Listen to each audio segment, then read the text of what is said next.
This week in the Missouri Senate, we review this year's much-anticipated election reform measure. House Bill 1878 as amended. House Bill 1878 was first discussed on the floor of the Missouri Senate on May 3rd, sent back to the Missouri House of Representatives on May 9th, truly agreed to and finally passed on May 12th, and signed into law on June 29th. Senator Sandy Crawford of Buffalo handled the proposal in the upper chamber.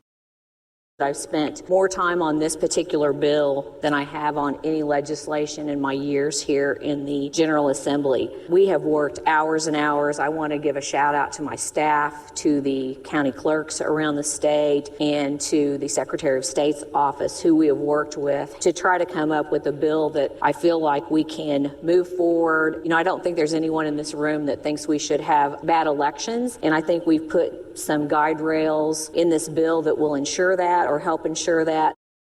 Among its many provisions, this new law prohibits voting machines from being connected to the internet, allows the Secretary of State to audit election authorities, and makes changes to absentee and early voting rules.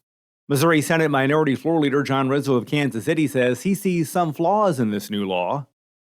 But I will say to that specific point, it is a fair play thing. It's an agreement that we had. If one side gets thrown out, the other side should, and I think more people in this building should operate that way. Do I like the photo ID portion? Absolutely not. Do they like the early voting portion? They probably don't either. But if one gets tossed out, to be fair and honest and forthright with my colleagues, it probably should.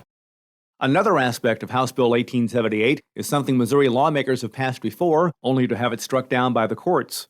Senator Tony Luetkemeyer of Parkville says voter ID is now in the statute books. Whether that's a driver's license or some other form of photo ID. And to me, this is common sense. You have to show your photo ID in order to cash a check. You have to show your photo ID to get on an airplane. There's a whole host of different things that we require somebody to prove who they are. The notion we would allow somebody to vote for the leader of the free world and not confirm their identity and who they are, to me, really doesn't make any sense. This new law is the culmination of several pieces of legislation that were offered this year, along with hours of negotiations. Senator Jill Schupp of Creve Coeur says the bill that was approved in May is different than what was proposed back in December, including a provision that unless the need for a photo ID is overturned, we'll have 2 weeks of no excuse absentee voting. We will be able to get in funds to make sure our clerks who are running the elections have enough money. We will be able to do things that we need to do in our community to make sure voters are able to get to the polls. Some portions of House Bill 1878 will not take effect until next year. And remember, you can follow these and other issues facing the Missouri Senate, plus see a complete list of truly agreed to and finally passed legislation by visiting our website, senate.mo.gov. Reporting from the state capitol, I'm Dean Morgan.